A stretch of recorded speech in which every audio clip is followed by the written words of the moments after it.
I'm Edward October, and this is A Nefarious Nightmare. This podcast contains foul language and discussions of violence. Additional trigger warnings will be posted as needed in the show notes. Listener discretion is advised. It starts with one officer, and then there's a sheriff, and they all have different uniforms. There's blue uniforms and green uniforms and khaki uniforms, and then the next thing you know, there's 20 officers just lined up in the back of this room, just fucking bawling, okay? Grown-ass men with fucking serious guns, just sobbing like little children. And I had held it together, through all of that shit, all of that fucking crazy shit. I was in shock for most of it, but then I lost it, because I turned around and I was like, are we taking you away from, cop shit? I'm sure there's life-saving cop shit you should be doing, and we're not trying to take you away from that, are we? And the officer looked at me and he said, you don't understand, man. This is a win. We don't get these often. These officers have come from all over the state to see this win. And that's when I lost it, because that's when I realized, holy shit, we were so fucking close to not having this outcome, that this many officers came to, holy shit, it puts it on a different level when you realize how much of a fucking miracle we really got to experience, and how blessed we were to get our child back, because so many parents don't. And in that moment, you just know all the parents that those cops have had to go to and say, I'm sorry, we couldn't find your kid, or we found your kid dead, to know that they traveled all over the state just to see us reunited. That's what made me break down. And I was fine up until that point, but and still to this day, that's what really brings it home for me. It makes me realize how close we were to having a different outcome. Today, we will discuss a kidnapping victim who survived being used as a sex slave for 399 days. Today's story is a bit of a cautionary tale regarding internet safety. Shaunna Burns, Haley's mother, will give you a first-hand account of what they all had to go through in this horrifying debacle. With that, I'm Amanda Cronin. And I'm Courtney Fenner. And A Nefarious Nightmare presents Lured Away, the kidnapping of Haley Burns.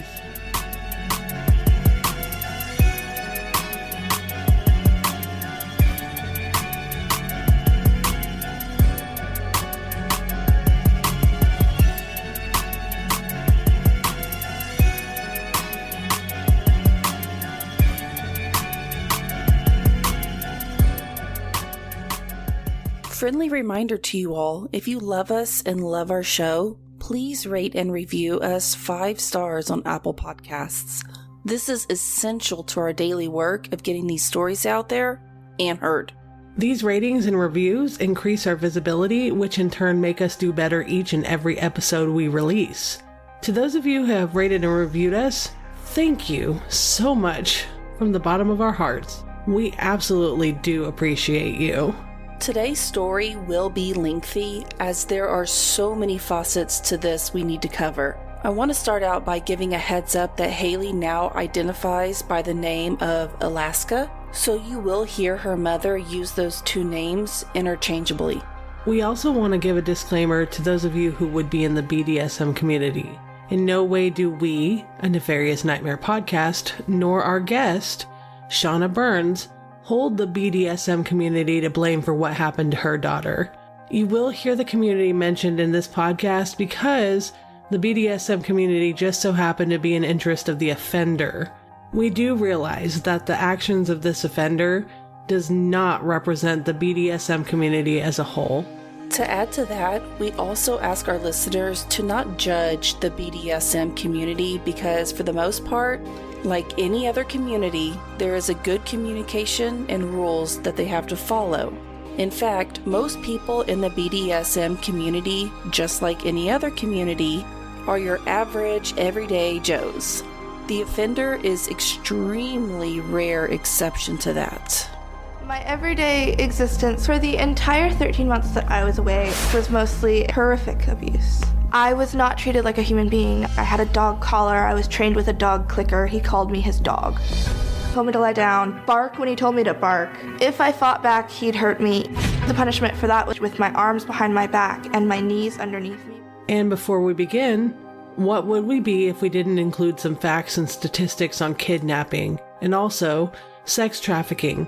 While this case is not necessarily about sex trafficking, it is important to note because a lot of sex trafficking cases do start out this way and in the same tone. With that being said, be very careful who you meet on the internet and be sure you vet everyone. Anonymity is very prevalent in this space, and unfortunately, people even now in 2022 are still far too trusting.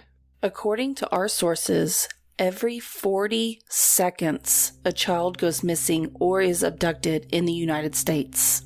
Approximately 840,000 children are reported missing each year, and the FBI estimates that between 85 and 90% of these are children. Around 8 million children are reported missing each year worldwide. According to the latest worldwide missing children statistics, the U.S. accounts for 800,000 missing child cases each year. 2,300 children are reported missing daily in the U.S. Missing child reports cover many different situations, including abductions. While there are instances of parental or stranger abduction, other instances include running away, being thrown away, misunderstandings, or getting lost. Based on the latest child abduction statistics for 2020, there were 178,747 teen male kidnapping cases, while the number of girls was much higher at 209,375 cases.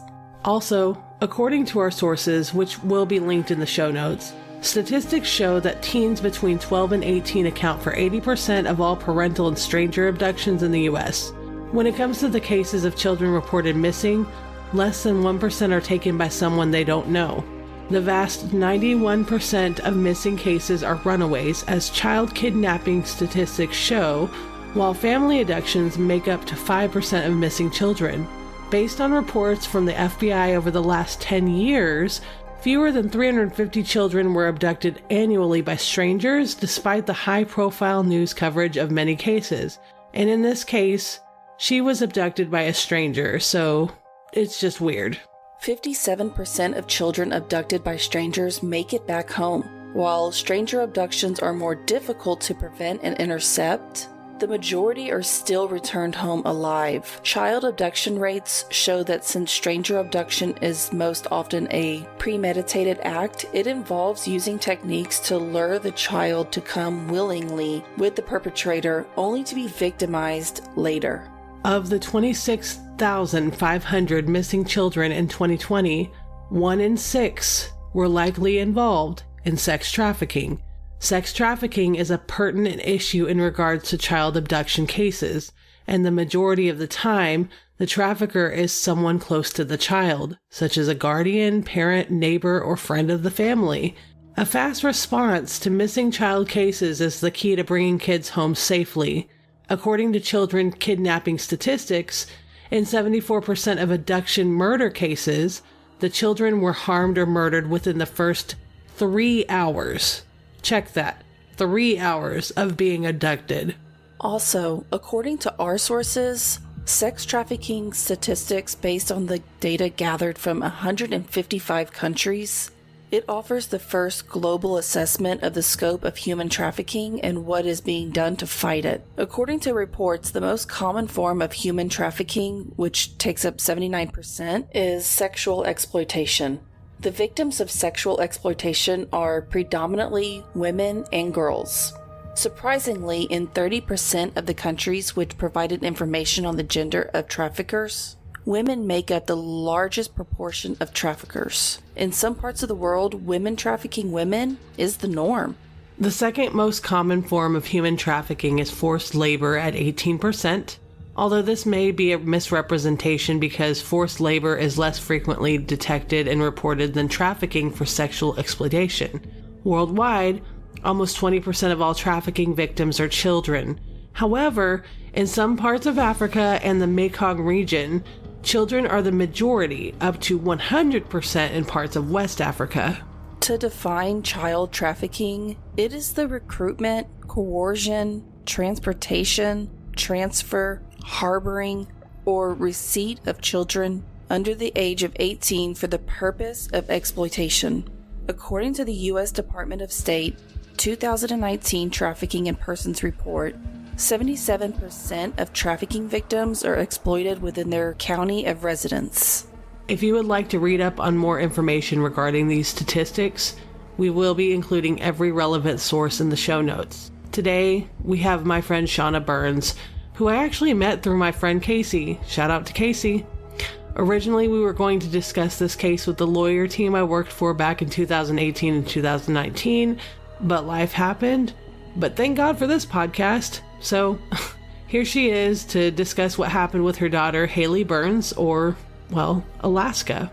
You may know of Shaunna from TikTok, where she has given really great advice on disputing changes on medical bills, showing off her crafting, cleaning projects, and is also amazing at encouraging people by the way of kindness, realness, empathy, awareness, motherhood, and a healthy dose of F-bombs. You may also recognize her from Nancy Grace, or even more so from Dr. Phil, who helped tremendously in getting Haley the best therapy that there is to offer.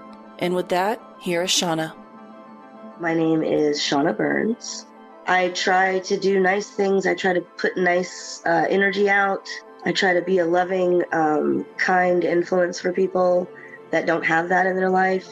And it really resonates with people when you just are genuinely kind. They really appreciate it and reciprocate it. And it all started with me just realizing, so my daughter, Haley, I used to have to be a cheerleader for her a lot. She was bullied a lot, and it was really hard for her to go to school a lot of days, and it was hard for her to get out of bed.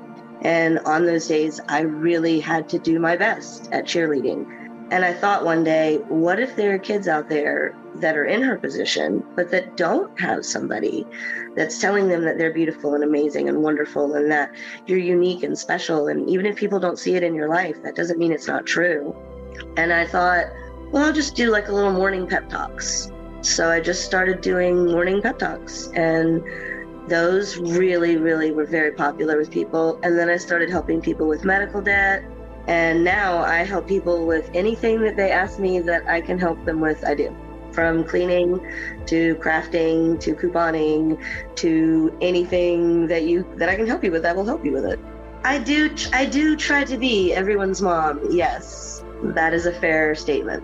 Haley is amazing and smart and funny and so creative, and just didn't do well in school and didn't have friends in school, and really sought her social outreach online, and was very bullied in school, and the school didn't do anything to stop it, which only led Alaska. Haley also goes by Alaska, and I will go back and forth between Alaska and Haley a lot. I apologize for that. It's hard for me to still call her Alaska, especially if I'm talking about her in the past. It'll be Haley. So Haley was bullied really bad and went really in online and ended up in some dark corners of the internet that we were not aware of, that we as parents, as much as we tried to do our due diligence and monitor, and we monitored everything that happened at school, on the school Chromebook and on Facebook. And there wasn't anything that we could have done to have prevented what happened from happening. But we did try our best. We monitored as much as we could online, and it just happened so fast. It only took him 14 days from the day he met her to the day she left. 14 days. And some of those days were weekend days that she wasn't even at school. So it is actually only 9 days. 9 days of actual communication. In between classes, 5 minutes here, 2 minutes here, 1 minute message here, a 5 minute message here, a 30-minute message here. Over the course of 9 days is all it took. And that's because she was so vulnerable to a better life because of the bullying that was happening at the school and just the unrelenting bullying. It was really bad. And she just didn't have any there was nowhere to go to get away from it. The very first communication between them happened on April the 23rd, and it happened at a high school here in Charlotte. I won't name the name of the high school, but it happened at a high school. She was on her Chromebook in the library, and we had accommodations. We had accommodations specifically that our child was to never be unsupervised online under any circumstances. So she was literally in the library, in front of the librarian on the computer being monitored, proxying to another computer, communicating with him. And they had no idea. The school had absolutely no idea. The school was set up for basic internet security. They had no idea that my child could circumvent their security like it was nothing. She could have hacked in and changed kids' grades. Like, she had access to their entire internal mainframe. And he taught her how to do that. He taught her how to get into their secret places where she could communicate with him and no one would be able to see it. 2016. And they started communicating on April 23rd. And she didn't turn 16 until May 5th. And he was very purposeful in waiting until after her 16th birthday. She wanted to leave the weekend before that because things were really hard for her that week at school and she had a bunch of tests and she didn't want to deal with it. And he was like, no, we have to wait until after you turn 16. He was very, very purposeful in doing that because he knew the legal loopholes and how to get around them. One of the things that my husband did that I will still to this day, I'm just floored that he even thought of it. The night that she ran away, we were just that whole day was such a blur. And that night at like 2:00 in the morning, I had finally fallen asleep for just a few minutes. And he came running into the bedroom and he said, we have to go through the trash. We have to go through the trash. What if there's something in the trash? And I said, honey, what the fuck? Do you think she threw away a map? Like, there's nothing in the fucking trash. Like, there's nothing in the trash. That doesn't even make sense. Why are you waking me up? And he was like, we have to go through the trash. There could be a clue in the trash. And so he went down at 2:00 in the morning in his boxers and sat in our driveway, dumped the trash can over, and went through every single piece of trash in our trash can. And in there was a stack of papers about this big, and it was the punishments for taking a minor across state lines for each state. And he had her print that out, and he had her go through it, and he had her acknowledge, this is what will happen if I get caught with you. Are you willing to take on this? Because this is the legal ramifications of it. And she said later on, when we told her that, she said, did you go through it? And we were like, yeah, we went through every single one. She's like, did you realize that there was only one missing? And we were like, no. And she's like, Georgia, I took Georgia with me. If you had noticed that all of the states were, we turned it over to the FBI, obviously. And obviously they didn't figure that out. But she said, I took Georgia with me. He made me take Georgia with me and go over exactly what would happen to him if he got caught with me, if I wasn't 16. That's why he did it. His name is Michael Wysolovski, although I just recently learned from a TikTok follower, it's a Ukrainian name, and it's actually Wysolovski, because all the W's are V's. So his name here is Wysolovski, but his actual name is Wysolovski, which I thought was really interesting. I've been calling this guy the wrong name for 3 years, but he goes by Michael Wysolovski, and he also has an alias of Ren, R-E-N. That is what he went by while he held my daughter. He was Ren. She did not know Michael. She did not know anything about that name until everything was said and done, because that's what he had told her. He did not tell her, oh, I have a whole other name. His alias is Ren, and that's what he goes by. And he is very much in it, involved in it, and that is the name that he goes by. So if anyone in that community meets him or knows him as Ren, stay away from him. He is very dangerous. She met him in a now defunct chat room that was called My Pro Anorexia. And it was a chat room for people that had anorexia and did not want to be told that they shouldn't, and that it was okay to have anorexia. And it was people teaching other children and other young people how to be pros at being anorexic, and how to trick doctors and how to trick your parents. And it was a really toxic terrible place and in all aspects. And it's gone now, thank God. It's no longer around. But that is where she met him. And he presented himself as an anorexic coach, as someone that could help her to take her anorexia to a new level, and that could help her to experience things in life that we, her parents, would never understand, because we would never understand her anorexia on that level, because we as parents would always want to come from the place of parents and doctors and medical people and saying this is wrong and it's unhealthy and it's not good for you. And he was coming from a place of it's not wrong, it's not unhealthy, if done properly. Many people with anorexia live healthy and happy lives. And he basically used that. And then the angle of, if you have mental illness, well, I have a lot of anxiety and I have a lot of stress. And, she did not inform him about her Asperger's, but she did say, I have a lot of mental health issues. I have bipolar and borderline. And he was like, I can absolutely help you with those things. I can help you overcome those things. I can help you to become better and not be such a burden on your family. And she believed him.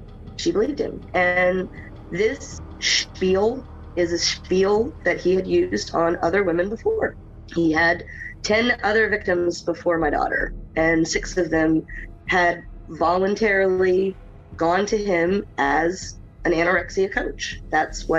And he was very well known in the BDSM community in Atlanta for being an anorexia coach and for taking girls and making them very, very, very skinny. And no one really cared how or why or what result. All anybody cared about was results. The girls walked away really super skinny. And that was the number one goal, and nobody cared how they got there until people started to question and look into things. And then when everything happened with my daughter, people came forward and said, yeah, we knew something wasn't right, but in the BDSM community, it's very much don't ask, don't tell. I'm not going to ask you what you're doing behind closed doors with your pet. That's your pet. You own her, she's your pet, you do what you want to do with her, which I don't get that. I would never allow someone to be abused around me under any circumstances. I do not care. I would never, that part I don't understand. So many people knew that she was there.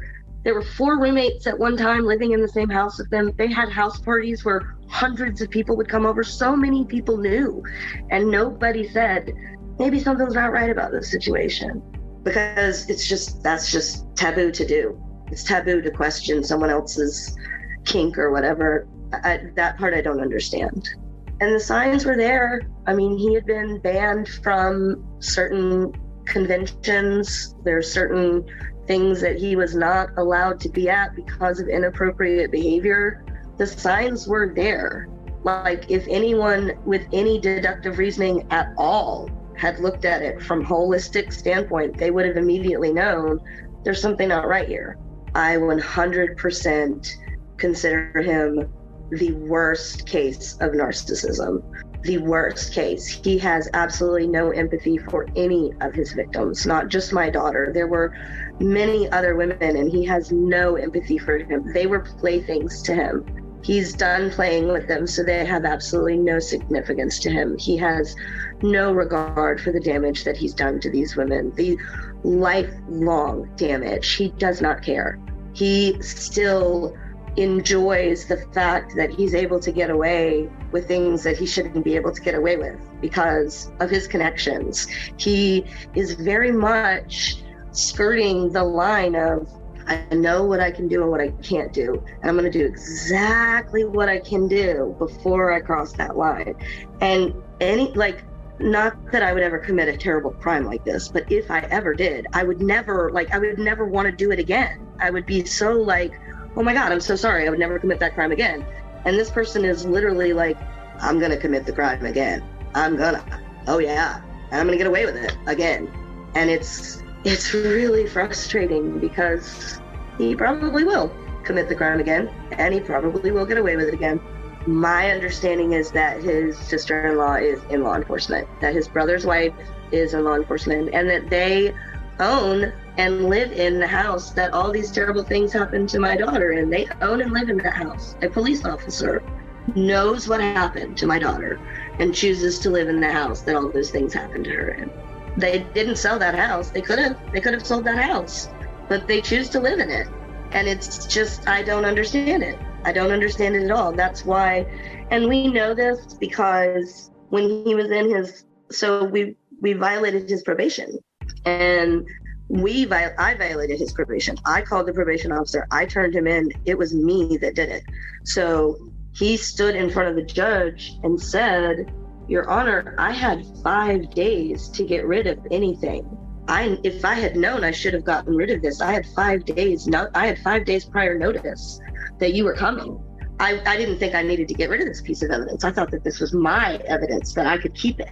So in saying that who gets 5 days? Hey, sex offender registry, we're going to come violate your probation and we'll be there in 5 days. Who gets that? Who gets that heads up? Law enforcement. Law enforcement is who gets that heads up. And then law enforcement passes that information on. Hey, you have 5 days. They're going to come serve a search warrant. Make sure that you don't have anything that could in any way cause you a problem. And the same thing happened with the evidence. It all just disappeared. All of the evidence in our trial just disappeared out of the evidence room, and nobody knows what or where or how, but I know that the only people that have access to the evidence room in a police locker are police officers. So it's not like some reporter snuck in and took the evidence to screw up the case. And that's why we had to take the plea deal, was because there was no evidence, because it took up. I tell people that blue line is really, really thick. It's and almost to the point of, you're like, are you serious that you are going to side with this man? Like, I understand if it's like some questionable shit and your brother's a cop and maybe some evidence, but this man, with all the proof, and the FBI rescued her from his house locked in a dog cage. The FBI did that, okay? How law enforcement level was able to come in and say, nah, it doesn't matter. I don't get it.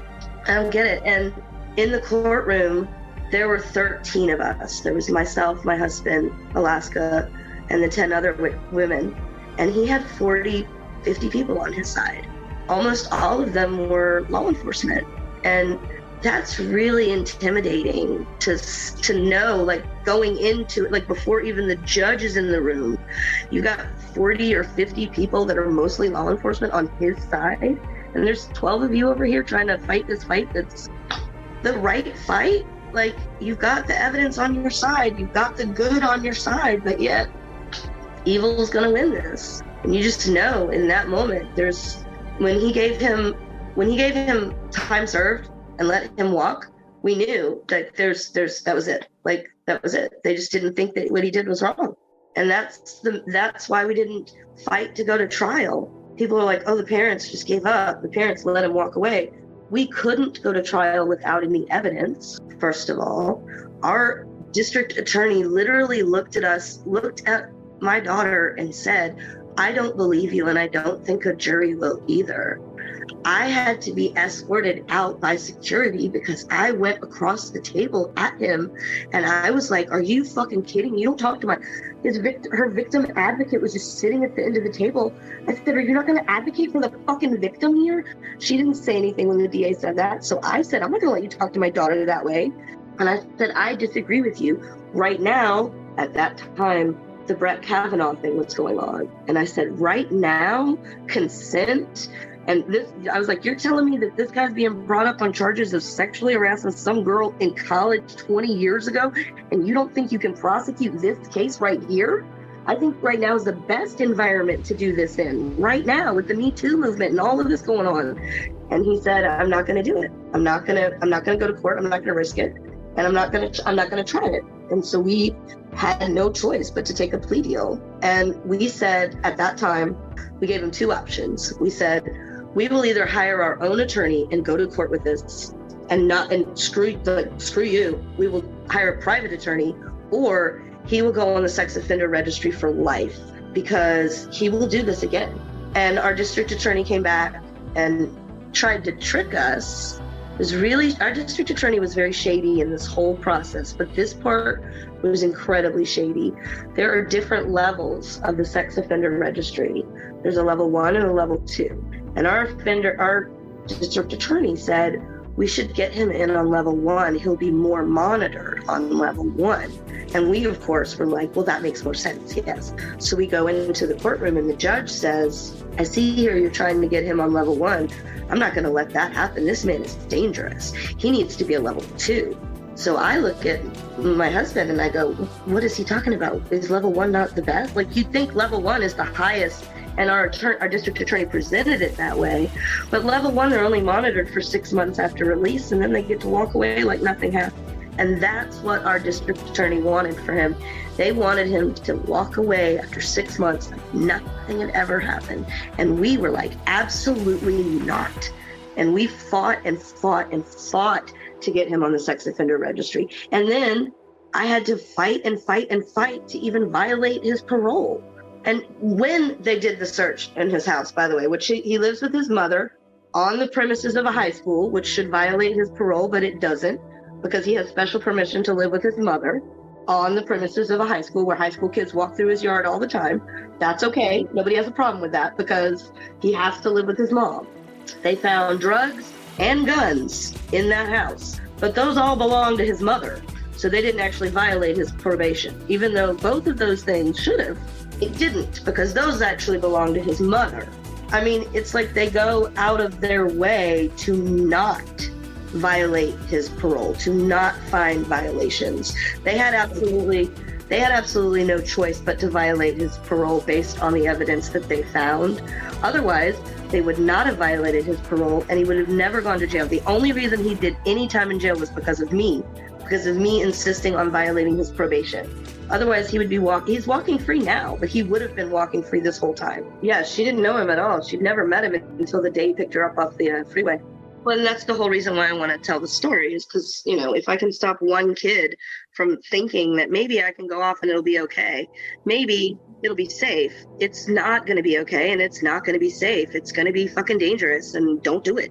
That's the whole reason why we tell our story. That's why me and my husband do it. It's because if we can stop one kid from making that mistake, one kid, that's enough.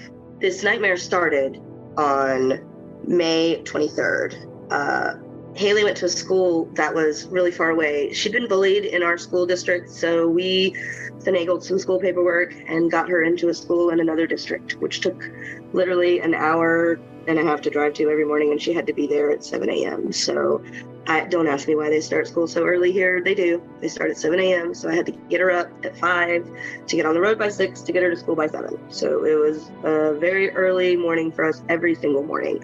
It's always dark outside. We would always try to be very respectful and quiet of the other girls that were sleeping. So that morning when I get up and I go into her room, she's not in her bed. And immediately my first thought is not, oh, she's not here. It's she must be asleep on the couch, or she must have gone downstairs to make some coffee or be in the bathroom or something. So I start kind of casually looking around the house for her, like, well, there's only so many places she could be.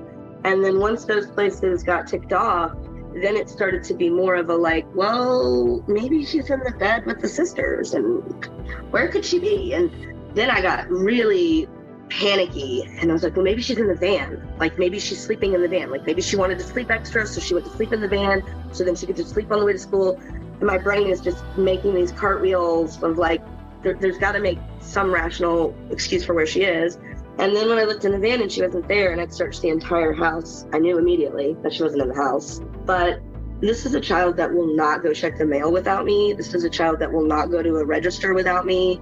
This is a child that literally will not do anything with me. Is so completely codependent with me. The idea that she would go anywhere without me, just my brain could not even register it. So I run upstairs. It's about 5:45 now. I've been looking for her for about 45 minutes at this point. I run upstairs. I wake my husband up. I run in. I say, Tony, I can't find Haley. And he immediately jumps out of bed, like just jumps straight out of bed. Actually twists his ankle because he jumps straight out of bed because of the panic in my voice. Woke him up so quickly. He immediately was like, what do you mean? I said, I can't find her. I've looked all over for the house. I can't find her. I can't find her anywhere. So he starts looking for her, and he goes downstairs, and immediately he sees that our front door is ajar about this far. And my husband has OCD, and double checks every single lock, double checks every single light at the end of the night. Like, he makes sure that this house is secure. That's part of me. Like, he does that for me because he knows I like to feel safe. So he always makes sure every door is safe, every window's closed, like it's all safe. So he knew that door was locked the night before. And he immediately said, he turned to me and he said, "The door's open." And I said, "What does that mean?" And he said, "She's left out the door." And I just was like, "What do you mean?" Like, my brain could not comprehend that she would have gone anywhere. So then it was just like, what do you mean? Like, where could she be? And we knew she wasn't in our front yard. And so at that point, it was like 6:15. I had to get the twins up and get them off to school because we made the decision that we were not going to call the cops until after we got the twins to school, because that would just be so disruptive to them and no point. Like, how are you possibly going to go to school after the cops have been called for your daughter, your sister who's kidnapped? There's no way. So we were like, we'll just send them to school. And at this point, I grew up in group homes. Girls that run away for 24 to 48 hours. That's my mindset. I'm in the mindset of, she's just run away for 24 hours to go party with her friends and she'll be back. And there's no need to upset the sisters if we don't need to upset the sisters. So I got them off to school, and immediately upon they got out the door, closed the door, and I was on the phone with 911, immediately on the phone with 911, and said, "Our daughter's missing. We need you to come out. We need to file a report for a runaway petition." And so that's when all that started. And that was a whirlwind of crazy. And my husband's best friends with this man here in Charlotte. His name's Gary McFadden. He's actually our sheriff for a little while, but at this time he's got a TV show. He's a really amazing guy, actually. And he's a retired homicide detective. And my husband's friend from school knew him and hung out with him. And so when he was saying, "Hey, my friend from high school's kid went missing," Gary McFadden was like, whoa, here? You're in Charlotte? Whoa. Let me see if I can help. So this man literally he just called us up and was like, "How can I help you?" And we were like floored that he would even be willing to help us. I mean, he's the he's like the most decorated retired homicide detective in our city. So we were very thankful for his help, but he immediately was like, "Your daughter's on the spectrum, right?" And we were like, "Yeah, she has Asperger's." And he said, "Well, if she's special needs, then the FBI should be involved." So it took 3 weeks to get the actual FBI involved in our case. And it wouldn't have happened if it hadn't been for Gary McFadden stepping in and saying, "Hey, I don't know why none of you local PD have figured it out yet, but this kid should actually be like on the FBI's case." And then the FBI came in, and that was a different type of whirlwind of interviews, and my husband and I had to pass a polygraph, and we were cleared very quickly. That's completely routine, by the way. It's nothing nefarious. They immediately knew that my husband and I had nothing to do with it. And then it was just a lot of sit around and wait. A couple people called in some tips. Nothing came of them. And then one night, it had been 399 days. And in that time gets wonky. And time is still really wonky for me even now. Like 2016 to 2018 doesn't feel like 2 years. It feels like 2 months, and at the same time, 20 years. And so time gets very wonky in that time. But she was missing for 399 days. And you never lose hope as a parent. One of the things that the FBI told us very early on was to use every resource that we could. And I was very smart, and I listened to everything that they said. I also have an extensive history of true crime in my brain that I brought to this process. So I immediately knew the media is your best friend. You want to get your kid's face on the news as often and as much as possible. So anything, any excuse to get the media out to our house, to do a story, to get our kid's face back out there, we did it. We had them come out. We completely redid her room. We painted her room. We completely changed all the bedding, and we made it all nice for her when she would come home. And we painted the walls with Forget-Me-Not purple, and we had the media come out and record the whole process. We released 100 balloons with 100 handwritten notes from all of her friends and family tied to them on her birthday. Like, we did all of these things, and we did them specifically knowing that those were the things that the media would come to record.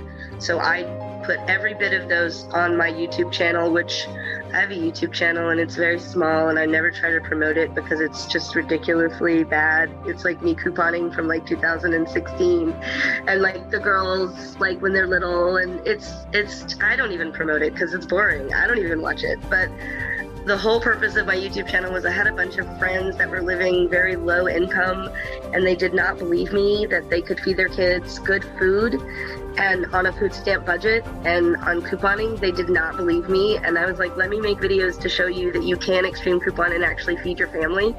So that was the whole purpose. It was never meant to be seen by anybody other than my personal friends, and Haley knew about it.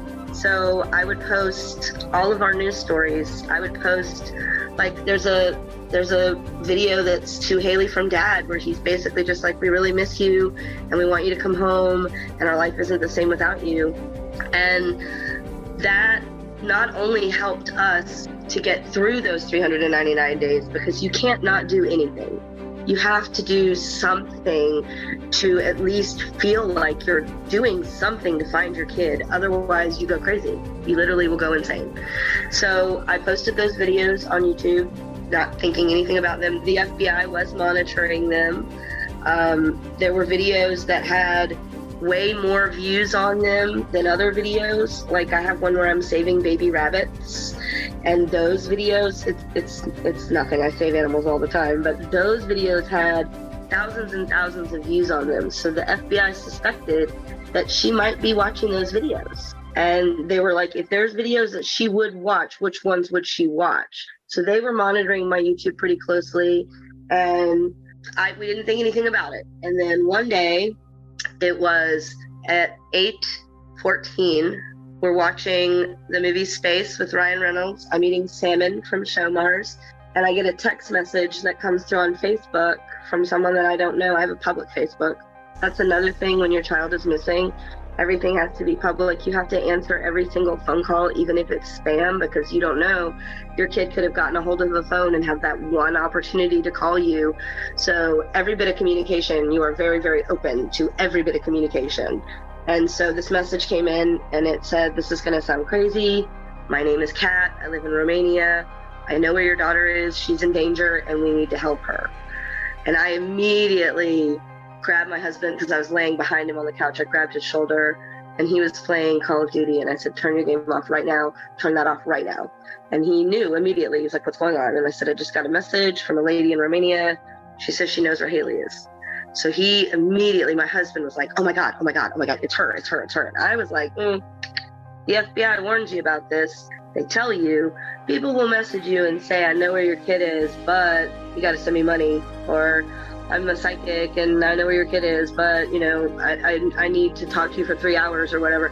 So he was immediately convinced, like immediately first message, he was like, it's her. I was not as convinced. So I said, I need proof that it's her. So Kat, the woman in Romania, had also said the same thing to Haley, had said, I'm going to need proof that you are who you say you are. So Haley had sent her a picture of Haley.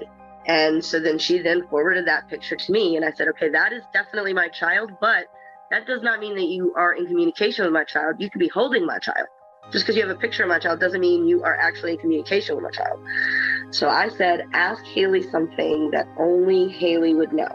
And it takes a while because Haley's on a tablet communicating with Kat, then Kat messages with me, that I'm telling Tony. So it's like a complicated, and then we later on involve the FBI and the Georgia State Police. Mm-hmm. So it's like everything takes so long. Like one question takes 5 minutes to answer. So it takes forever for her to come back. And then Kat says, this sounds crazy, but she says to tell you that you absolutely hate your mother and that you were hit in the head with a hammer when you were a kid, which is true. I have a giant dent in the top of my forehead from when I was hit in the head with a hammer. I was unconscious for 5 days. I almost died. My parents never took me to the hospital. No one knows that story but my husband, my family, and Haley. So I then immediately know. Like, the fact that she said you hate your mother, that was Haley's way of being like, bitch, it's me, okay? Because I really do. Like, that's the, like, yeah, I fucking hate my mother on a level that most people don't. So that was her being like, stop playing games, Mom. We don't have fucking time. It's me. It's me. So, like, she literally said the two things that would have immediately convinced me that it was her. So I immediately knew it was her then. So then it became, well, you're in fucking Romania. Like, how do we get, where is she? And she was like, we don't know. We know she's in Georgia, but that's all we know at this point. We can tell her IP address is in Georgia. Like, she's the moderator of this chat room that they're in or whatever. The only information that she has been able to get is that she's in Georgia. So we're like, where are you? And she's like, I'm in a 2-story brick building in Georgia. And it's like, we need more than that. And there's a time constraint. There's like time, because she's only on this tablet that's running out of charge. It had 26% when she started, and it had 12% when the FBI showed up. So it was like, we literally had to do it. It was like, so we had to do it at this time. So my husband then, once we know that it's her, my husband then gets on the phone with the FBI. Our FBI agent, Pete, was in Disney with his kids, and we felt so terrible about bothering him at Disney with his kids. But Pete was like, this is amazing. Don't feel bad at all. This is like, oh my God, don't feel bad at all. This is awesome. Yes, yes, yes, let's do it.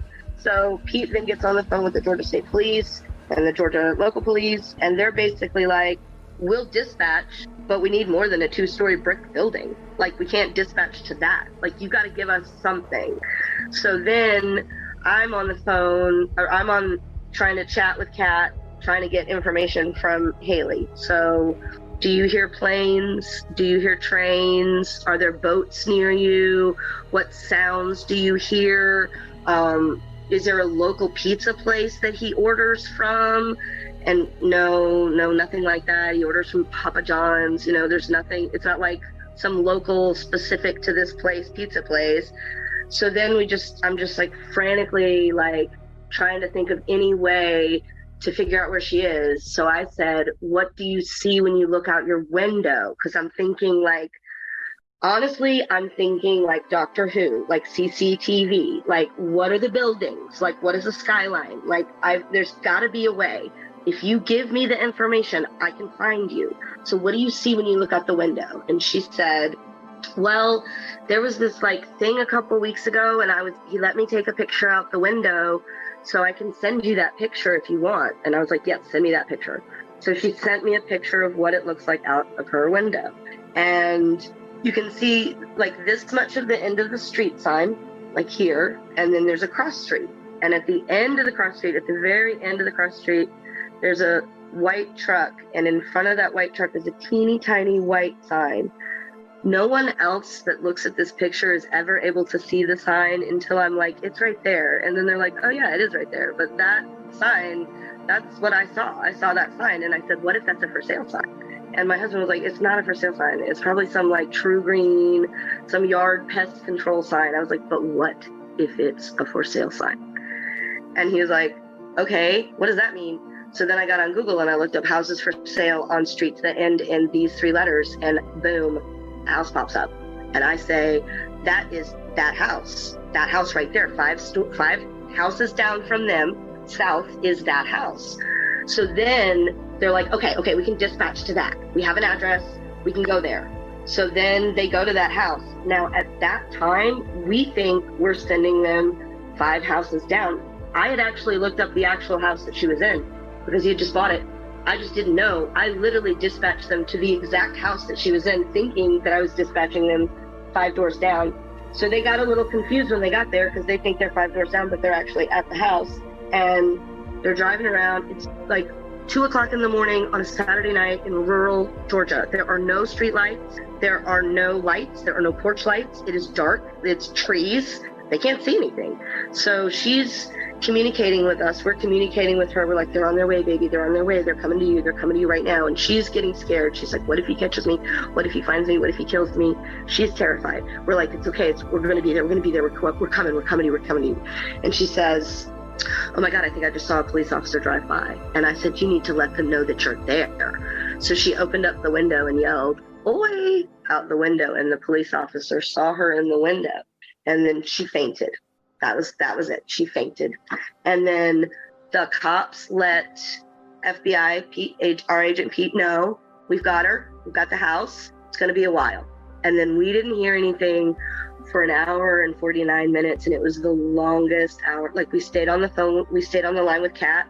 And Kat at that time was telling us that she did not know anything, that she had just met Haley. All of these turned out to be lies later. But at the time, of course, we take her at face value. She didn't know about the reward. She didn't know anything about this. She just was concerned citizen. And so we're talking to her and we're like, thank you so much. You know, you didn't have to do this and we really appreciate your help. And like, thank you so much for helping us find our kid. And, you know, there's no words that can express how thankful we are. And then we get a call back from Pete and he says, we've got her. She's safe. Come to Atlanta. It's 12:47. So the first message came in at 8:17 and at 12:47 they had her.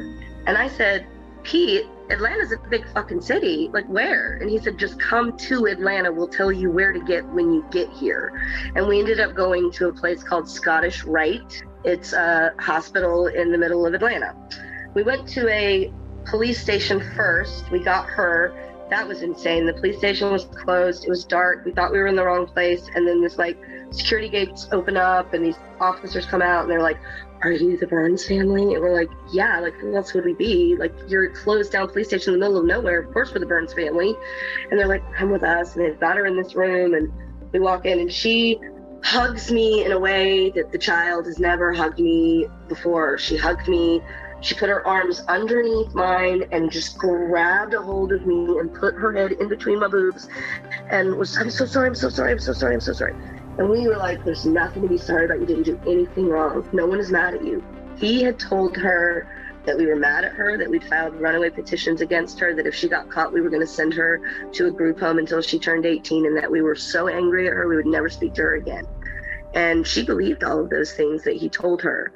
Now, in the process of us finding her, Kat had explained to her, that's actually not true. And I can prove it to you because I can send you these links to these YouTube videos that your mom made, where your mom is like begging you to come home and they're like releasing balloons for you. And there's absolutely no way that these people are mad at you and going to put you in a group home. That can't be true. And she didn't believe it until she saw the YouTube videos. And if I hadn't made those YouTube videos, she never would have reached out to us because she would have believed his lies. So she immediately was like, I'm so sorry, I'm so sorry, I'm so sorry. And we were like, you didn't do anything wrong. And then we sat with her for about 15 minutes, 20 minutes while they were getting us a room ready at the hospital, I guess, getting transportation and all that. And slowly you see, it starts with like one officer and then there's like a sheriff and they all have different uniforms. There's like blue uniforms and green uniforms and khaki uniforms. And then the next thing you know, there's like 20 officers just lined up in the back of this room, just fucking bawling, okay? Grown ass men with fucking serious guns, just sobbing like little children.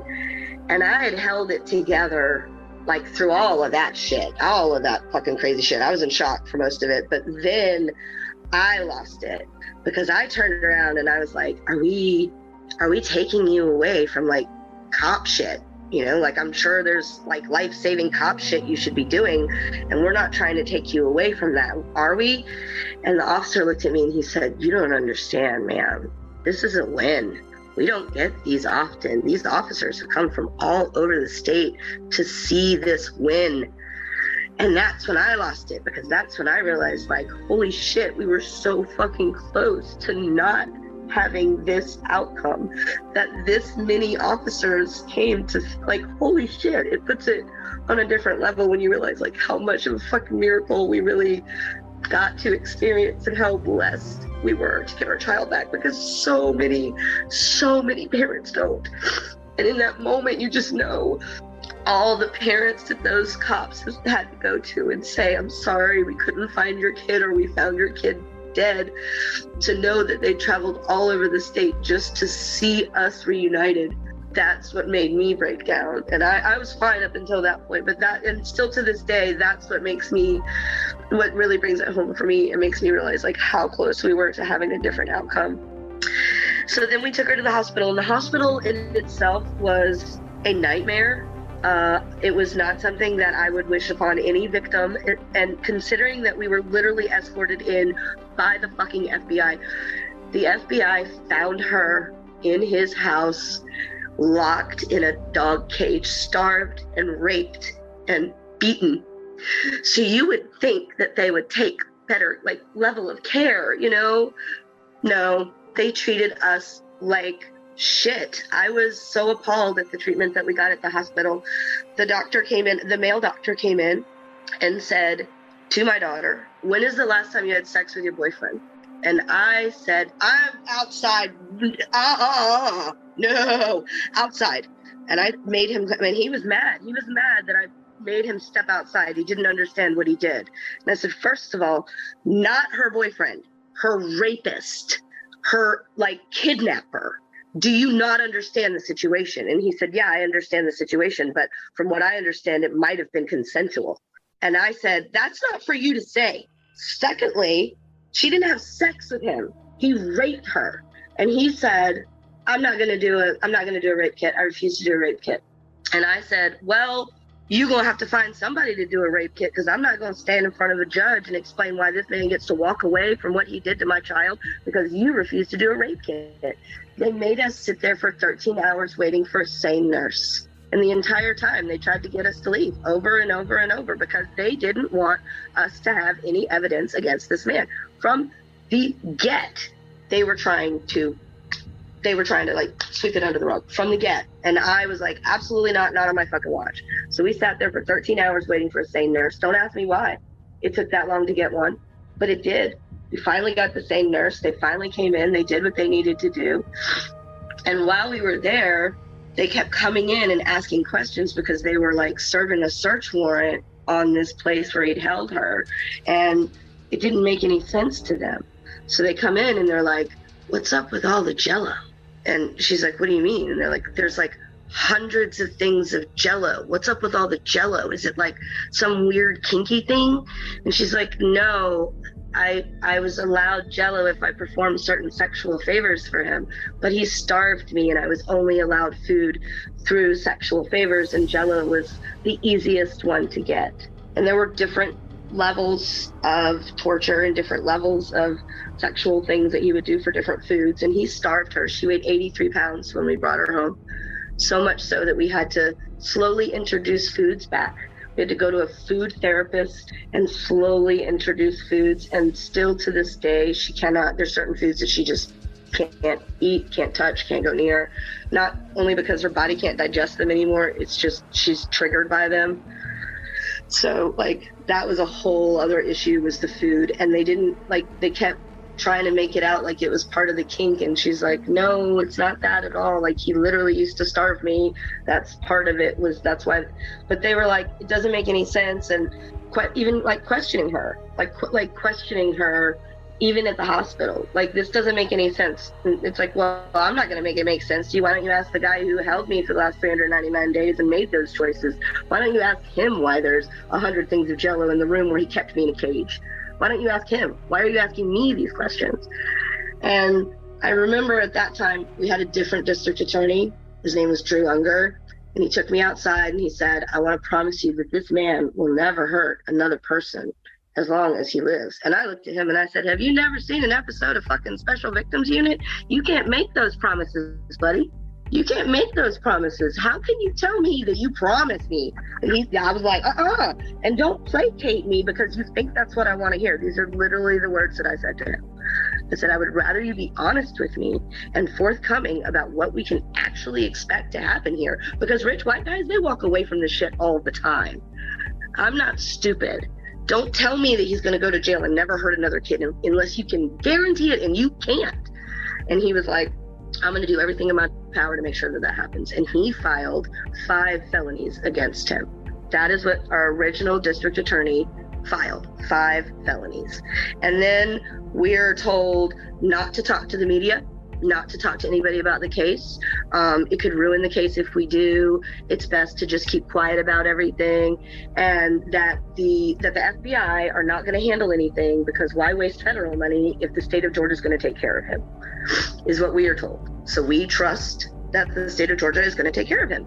And then about 6 months into waiting for our trial, we get a call that our district attorney, Drew Unger, has been replaced with a new district attorney, and that he doesn't want to go to trial and he wants to take a plea deal, and we have absolutely no choice but to take the plea, and that the plea deal will be happening in the next 4 days. So we have to come to Georgia the next day. Like, we had no time to even find anywhere for my kids to be, and they did it that way on purpose, hoping that we wouldn't be able to come down there and that we wouldn't get in the way. And we did come down there. My mother-in-law sat with my girls, and we drove down there, and it was a nightmare. It was an utter nightmare. And at the end of it, we walked away feeling so completely defeated. And one of the things that really stuck with me was the other victims.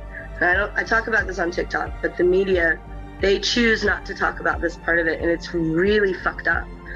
So the other victims came forward. A lot of them came forward before my daughter. A lot of them tried to go to the police and file reports, but they were told, well, it's BDSM, it's a gray area. Can you prove it? Did anybody see it? Do you have any witnesses? Did you outcry to anybody? Do you have any text messages where he admits to it? Well, then it's kind of between you and your boyfriend, and it's a gray area, and it's too hard to prosecute. So then when everything happened and they came forward, they were like, we're willing to testify against him. And they were like, oh, that's great. That's wonderful. Yes, we'd love to hear your testimonies. We want to hear all of your testimonies. Now, myself, I grew up in foster care. So I have an experience with being fucked over by the judicial system that most people don't.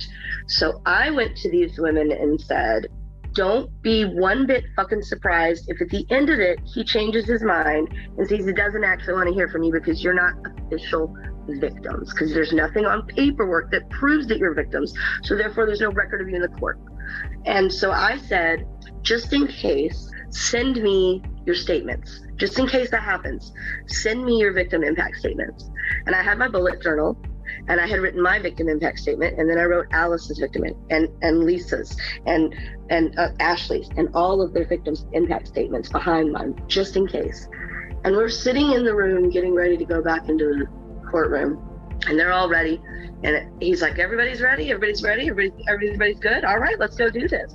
We go into the courtroom. He stops me and says, the judge has decided that he only wants to hear from the real victims today. So we'll only be listening to the parents and the child. And I turned around and I said, I fucking told y'all. And they were like, how did you fucking know? They were shooketh that I knew that he was going to pull this very well-known trick that social workers pull all the fucking time. They were like, holy shit. So when you hear my victim impact statement and I start talking about the silver-tongued liar, that's not my line. That's Alice's line. But they wouldn't have heard it if I hadn't said it. So the reason why my victim impact statement is like 9 minutes long is because it's actually 9 other women's victim impact statements as well. Because I said, there's no fucking way you're not going to not be heard on my watch. You are just as much of a victim as my daughter. And you coming forward means so much to me that I'm going to make sure that you are fucking heard in this courtroom if I'm the one that has to do it. And that's ultimately what happened. Because I knew that they were going to just treat them like shit and not take them seriously. And that made me so mad that they were just like, we only want to hear from the real victims. And like, had they taken them seriously in the first place, shit wouldn't have happened to my kid. So you definitely need to hear from them now. Like, they definitely have a voice, and you should have listened to it before. And to totally just dismiss them really made me very angry. And I was so glad that I had planned for that. Because their voices were heard, but they had to be heard through my voice. And Alice's line gets quoted all the time. The silver-tongued liar or silver-tongued abuser line, that's Alice's line. That's not my line. But they quote it to me all the time. And every time I hear it, I think Alice should be getting the credit for that line, not me. That was messed up. That part was really messed up. And we didn't even go, when he did his probation, we didn't even bother going to the trial. because we knew that they were just going to let him walk away, and I didn't want to deal with that. And actually, they ended up putting him in jail. So we were totally shocked. We should have gone. Like the one time we got justice, we weren't there, but we were just done. We were just like so done with the state of Georgia just treating us like shit. We didn't even want to bother with it anymore. And now I still keep tabs on him. I watch him. It's very easy. He makes it very easy to watch him. He's very stupid. He goes to the same places that he shouldn't go to. It's very easy to find him. He uses the same screen names. Like, homie has not learned a damn thing. So it's very easy for me to monitor him. His other victims are also, they live there in the town. They watch him. They drive by his house. They monitor him. We're all watching him. Like, if he does anything, we'll be immediately on it again. But we also have to try to live our lives. And I can't spend my whole life chasing him. I know that he will reoffend. I 100% do not have any hesitation in saying that he will reoffend. And when he does, we will be right there to testify against him and put his ass back in jail as many times as we have to. But the fact that the state of Georgia gives no shits about this man getting justice, and the only ones getting justice are us, that's pretty fucked up. So he got released in September. He got early release for COVID. We understand that he was a model prisoner while he was in jail, didn't cause any trouble. And he's out, has been out since September. We haven't heard anything from him. Someone in one of the message boards said that there was a rumor that he might have reoffended, that there might be some questions, but I can't find anything about it. He might have been caught in a chat room or something, but I can't find any proof of it. But at this point, he's living his life in Georgia. He's free. He works for his family, so his job was not affected at all. He works for his aunt, who's like a real estate agent, so his job was not affected at all. And he's gone back to his life just like nothing happened. There's no words to express the ripples that this will continue to have and has had in my family. There's no words. It's every single aspect of our life has been changed by this. We just went to Disney, and we were staying at a really, really nice resort. We were staying at Polynesian, like one of the nicest resorts. And Hannah had a panic attack because we were on the first floor, and we'd never experienced that before because we'd stayed in like roadside motels on the first floor and everything, and it hadn't been a problem. But for whatever reason, she had a panic attack, and I was like, why? Why are you upset? Why are you scared? She said, because someone might sneak in and take me. Someone might take me. And that is not a fear that we've ever had before. That's never been an issue before. But that's a valid fear for her to have. And a lot of times her fears are like irrational, and honey, the moon is not going to fall into the earth. It's just not going to happen. I can make those fears go away, but this is a fear that's a rational fear that she should have, and I can't make it go away. And we had to go to them and explain, like, I'm really sorry, but can we please change rooms? And when you book a room at Disney, you don't book a room, you book a room, any room that they have available for you. So to go and say we need to change rooms, it's a big deal. And I hated doing it, but I had to because she had a panic attack because she couldn't stay on the first floor. And little things like that. Like last year, Kylie lied for the first time ever. She was in middle school, they were going to do, they had the sex ed thing. And they sent home a piece of paper where your parents either signed you in or signed you out of it. And I, of course, got pregnant at 15. So I want my kids to get the sex ed. I didn't have sex ed. I think it's awesome that they're teaching. So I'm like, yeah, go to it. Absolutely. I support it 100%. Yes, yes, yes. And I get a call from the guidance counselor who knows how I feel about this, who's saying, Kylie's sitting here with a form that's signed by you that says that you don't want her to take the sex ed. And I was like, oh no, I do want her to take the sex ed. And she's like, well, this form is signed by you that you don't. And I was like, well, I didn't sign that form. And she said, Kylie, did you sign the form? And Kylie's like, yes, I did. I did sign the form. I don't want to take the class.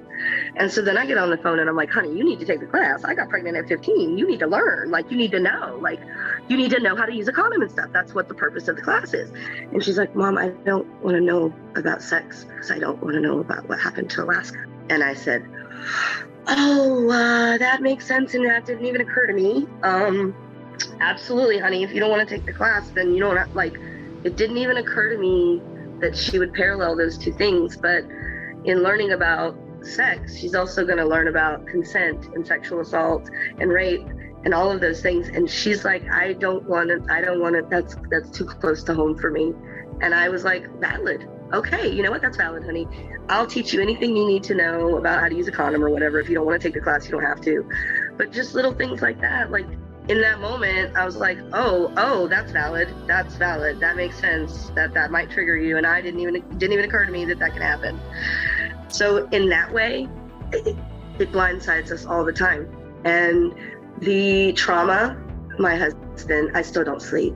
I can't sleep. I sleep maybe 2-3 hours a night. I take melatonin and goody powders and like NyQuil, and I can get Ambien every once in a while, but I can only ever get 10 days at a time, and then you gotta ration it out. So it's like I don't sleep ever. And even when I do sleep, I don't, because any noise in the house and I'm up. Even if it's just my dog, even if it's just my cat, even if it's my kid going to get water, I'm up. My husband, so he feels like such a failure that like we didn't do what we were supposed to do to keep her safe and protect her. And even though everyone's coming in rationally and saying, you know, that's not, it's still a wound for him. He still feels like we let her down, that we didn't keep her safe, because that's what dads do. Dads keep their little girls safe. And it's hard for him because like the weekend before she left, they watched the movie Room. He sat her down and he said, this is why you can't talk to people on the internet, because this is the movie Room. They watched it 2 days before she chose to leave. And it was in an effort to say, this is what could happen if you talk to people on the internet, because we knew she was talking to men on the internet. That's why she didn't do it at home, because we'd taken all of her communications away at home. That's why everything happened at school. And we thought that she wasn't communicating online at that time. We thought that we were getting through to her. He had told her, he said, be good, do your schoolwork, do what you're supposed to at home, don't cause any trouble, be good. They'll lessen off of you, they'll leave you alone, they'll start thinking, okay, she's playing the game now, all right. So we thought that she was finally turning the corner and was like, I'm gonna try to do this and I'm gonna do the right thing. And in fact, it was all just a game that he was making her play before she ran away, so we wouldn't see it coming. And we didn't see it coming. Yeah, it's I always tell people, I say, you better get a box of tissues if you look me up, because it's a sad mother. And our episode of Dr. Phil is sad as fuck, but it's a good story. You get through the sad to get to the glad at the end. So one of the major ways that this has affected Alaska's mental health is Alaska always had bipolar and borderline. And yes, together, bipolar and borderline. It happens, not often, but it does happen. My mother also had bipolar and borderline. So Alaska had always self-harmed. That's always been something that we've dealt with since Alaska was 11 years old. We were at Thanksgiving at Bald Head and I saw her self-harming. I grew up in group homes, so I immediately recognized self-harming as self-harming. Most parents immediately think, oh my God, my kid is trying to kill themselves. This is terrible. I knew immediately, oh, that's fucking borderline personality disorder, because only people with borderline personality disorder self-harm. So at 11, I knew that that's what we were looking at. And I went to my mother and I went to my husband and I said, I think that we need to get Alaska examined for a personality disorder. And my mother-in-law, who, God love her, she grew up in the South and doesn't understand mental illness at all, other than bless her heart. She said, that's you putting your craziness onto your daughter. There's nothing wrong with your daughter. She's just a normal teenager. You know, this is just you projecting your childhood. Da, da, da, da, da, da. And I, of course, was like, you're possibly right. You know, maybe you're right. Like, I did grow up in foster care and I had a really, really dysfunctional childhood. So you guys seem to be pretty normal, and maybe I'll just take my cues from you for a little while. And then when she was diagnosed with borderline personality at 13, I knew. And I remember we were at the hospital and I freaked out, started screaming, like hysterically screaming like in a movie. And my husband had never, ever in our 14-year marriage seen me behave that way. So it took him so far back that he was like, Shaunna, what is wrong with you? And I was like, you don't understand what this means. I understand what this means because my mother, this means I'm going to be parenting my mother. That's what this means. This thing that I never, ever, ever wanted to be a part of ever again. I never wanted to go to a psych ward ever as long as I lived. When I walked away from that shit with my mom, I wanted to walk away from self-harming, medication, Lamictal. I wanted to walk away from all of that and never, ever, ever look back. And here I'm in a situation where not only do I have to deal with it, I have to fight it. And I was mad about it. I was so mad. Little me was so mad. And I remember saying to my husband, you don't understand because your mom's not crazy. You think your mom's crazy, but your mom's rich white people crazy. She's not really mentally certifiably papered crazy. This is on a crazy level. And he still didn't even understand it at that point. He still thought well, you just take medication and you put on your panties and you go to work and everything will be okay. And it doesn't work that way. And I knew in that moment that our life was going to alter forever. And it's the same thing with this event. It was when that happened, I just knew. I was everything changes today. Everything in our life changes today. And one of the things that Alaska struggled the most with was self-harm. It's always been an issue. It was dangerous before she ran away. That's why I know so much about medical debt. That's why I know how to fight insurance companies, because I fought them for years because I would take her to the hospital for self-harm and they would check her in for suicide and they'd charge me $10,000 for a psych eval. And I would say, I never asked for that psych eval, never wanted that psych eval, and I refused to pay for that psych eval. By the way, did I get a referral or any medication from that psych eval? So then what are you asking for $10,000 for? That's how I got popular on TikTok, was teaching people, hey, no. They've got these tricks and they'll play them every single time you go in. They give you a pregnancy test and they give you a drug test. And if you don't need those, tell them you don't need them. Save $1,000. Little things like that I picked up along the way because I was taking her to the hospital 4 and 5 and 10 times every single month. It was insane. One time I went 97 times in a year. The nurse was like, you're almost at 100 times this year. And I said, do I get a 300th visit? 97 times in 1 year, and none of those resolved anything. You don't go and get a referral to a therapist. You don't go and get medication. You just go and sit there and then they say, oh, that sucks, you self-harmed. Too late to stitch you up because you've been sitting here for more than 24 hours. Have a great day. And it's just this cycle, and it was just so defeating. And no matter how hard we were trying to get her the help that she needed, it just wasn't available. There was no help for children that self-harm. It just doesn't. Medication. That's the answer. Every single doctor's answer is medication. And we were clearly dealing with trauma. It wasn't a medication issue. It was a trauma issue. So we reached out to every single outlet that we could. She ended up staying in a shelter 2.5 hours away because they had some remote program that they were going to try to start for her, and they were trying to fundraise it for her, and it just never came to fruition because they were everyone in our lives was so desperate to get her the help that she needed. It just was not available, and the only person that could give it to us was Dr. Phil. And we'd been contacted by the media when she first came home. It was national news. And we did one paper interview. She wanted to do People magazine because she wanted her ferrets to be the first ferrets ever in People magazine. And it turns out they didn't even publish the pictures of the ferrets. And they misspelled Kylie's name. She was so mad about that. But she wanted to do People. And we did Nancy Grace because I love Nancy Grace. And we used to watch Nancy Grace every single night before she ran away because Nancy Grace used to always talk about the missing children. So every single night we would say, hey, look, come look at this story. Come watch this story with us. So we did Crime Stories with Nancy Grace. And then we did Dr. Phil. And we'd agreed that we were going to do Dr. Phil early on. If we were going to do TV, it was going to be Dr. Phil.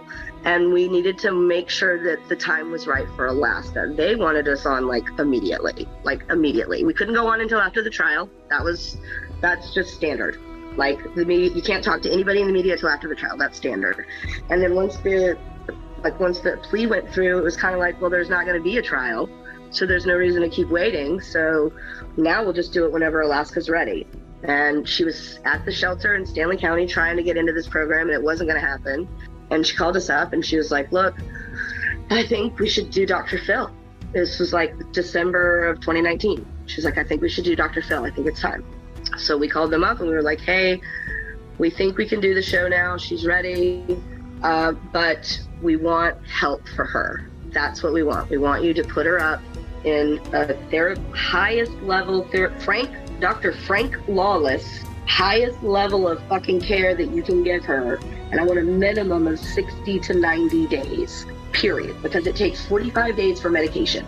So like, don't put my kid in there for 30 days and put her on medication 15 days in and then send her home with no idea what's going to happen with those medications in another 20 days. Don't do that. So like, we set out with this, and this. And that they were amazing. They went above and beyond. They helped our family more than anyone else along the entire process. And anyone that says that the show's scripted and that the show's fake, our show was not scripted. Our show was 100% real. The one thing was he was never convicted of the crime of kidnapping her. So they had to be very careful in the wording of what they said. They had to be very careful so that we didn't get sued. And they took extra precautions to make sure that we were protected. They were amazing. And if you watch our show, you don't know because we ran out of time, but they do send her to a treatment facility in Calabasas, in California. She's there for 60 days, and she has not self-harmed since she went there in 2019. So the one thing that we needed to accomplish was to get her to stop self-harming. It was the worst case of self-harming that Dr. Phil had ever seen. Like, her arm looks like a spiral ham from all of the self-harm. And it is just now. And it's been, for that, we will forever be thankful to Dr. Phil because she has not self-harmed at all. And she's working through her trauma. She's doing a lot of poetry. She's doing a lot of reflection, but it is going to be a lifelong struggle to overcome the trauma that she's gone through. It took him 14 days from the day he met her to convince her to leave. 14 days. That's how fast. And it happened at school. There wasn't anything we could have done to stop it from happening because it didn't happen on our watch. It happened so quick. It happened so fast. The one thing that I try to tell people on TikTok, when your kid goes missing, you analyze everything. You analyze every conversation. You go through every book. You read every card they've ever written. You look at every single thing. What did I do wrong? Where did I go wrong? What happened? And I know where I went wrong. And that is when you have a child that has mental illness, you have a tendency to lose sight of the child and only see the mental illness. And in doing that, you open a door for someone else to come in. And if I had just been able to see past all of the problems and all of the struggles and to see through to the little kid that was still in there, then she wouldn't have been vulnerable to him. But because I was so frustrated and tired and defeated and just running around these circles with doctors that's not getting anywhere, and it's just a problem every day, it's just a problem and a problem and a problem, you lose sight of that little kid that still loves you and that's still in there somewhere.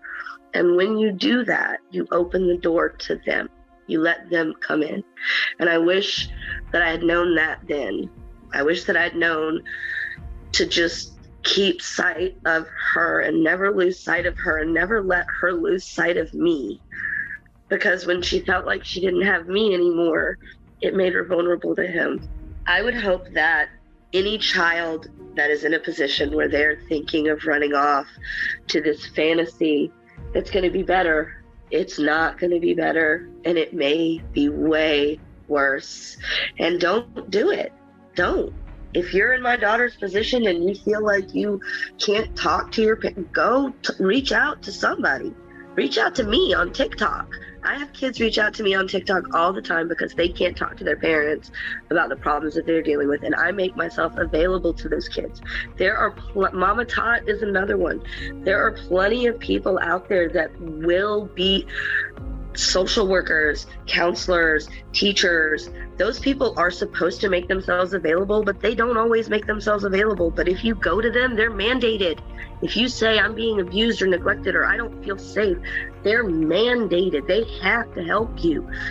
Reach out to someone. Don't go Don't engage with people online that you don't know in real life. Period. If you're engaging with people online that you don't know in real life, keep it online only. Period. That's the boundaries that I would say to keep yourself safe. Keep it that way.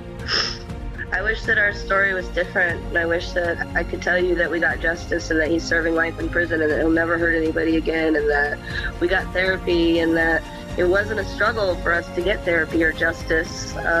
But generally it is a struggle to get justice, and you have to keep fighting for it. I could have given up after they let him walk and said, oh, well, the state of Georgia said he's innocent, so I guess he's innocent. I could have given up, but I didn't. I knew that I felt that he needed to be taught a lesson for what he did, even though the state of Georgia didn't. I felt he needed to do some time for what he did. I felt he needed maybe some other forms of justice other than the justice system. I felt like maybe some prison justice might do him some good. So I did whatever I needed to do to make sure that I got whatever kind of justice I could get. If I wasn't going to get it from the state of Georgia, I was going to do whatever I had to do that. And I feel that every parent should come from that place. Don't just take what the state gives you as justice. If you feel like you didn't get justice, you have the right to fight for more justice and do it. Fight for other people. That's one of the things I do on TikTok, is I fight for other people to get justice, as I help other parents find their missing children. Channel that energy into something good. It won't do any good to chase after bad, but channel that negative energy into something good and helps cause some ripples of good out there. There's a girl who's missing right now that the situation is so similar, and she's missing from Georgia. I actually called the detective and said, I'm probably wasting your time here, but I don't know if you know it or not, but there's this guy 2 years ago who literally did the exact same thing to my kid, and she's in your state, so you may want to just look into this. It was so similar, and she's still missing. She's currently missing and has been missing for a little over a month now. And it's so similar to my daughter's case that it's creepy. And it really makes me question, like, are we sure that we've looked into him? Because it's so much like what happened to my daughter. It could be him. But there's a million of him, especially in Atlanta. For some reason, and I don't know about this, because when I tell you that I am very, very lily white in the bedroom, okay? Like, not that there's anything wrong with that, but that's just my thing. I don't know anything about the BDSM community. I don't know anything about the kink stuff. I've never even fucking read Twilight, okay? Like, it's just not my thing. I'm not into that. But I learned through this process that the biggest community of those people is in Atlanta. That is where, if that is your thing, that is where you go. You go to Atlanta. So there's so many people in that small little area that are just like him. And they don't see anything wrong with what he did. Still, they don't see anything wrong with what he did. Shaunna, we appreciate you so much for appearing on our podcast. Your story is definitely one that will make a ton of people think before they act. Online safety is important, and it is absolutely amazing that Alaska is alive and well to tell about it. Make no mistake, you are an amazing mother and friend, and you are here for anyone when they may need you. Thank you for being a true gem in this community. Yes, thank you so much for sharing your story. We have wanted you on here for quite a while, and we're so thrilled and humbled you have joined us today. And to our listeners, thank you for listening and being a sponge to this. This is a very important lesson. Also, please don't forget to rate and review us so that more people can be aware.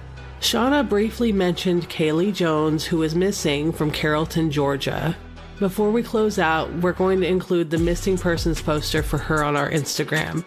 If you aren't following us on Instagram, you're sleeping under a rock, but apparently so are we. But anyways, it's at Nefarious Nightmare Pod. Shaunna has reason to believe that this case with Kaylee is just spooky similar to hers, and that it's a possibility that there is a connection. We do not want to assume that, but we did want to mention that just in case. Shaunna Burns, Haley Burns, also known as Alaska, every kidnapping victim, every sexual assault survivor, every victim, they are bees. They are strong, resilient. They are also vulnerable, but we must protect the bees. For when you mess with the bees, you get the hive.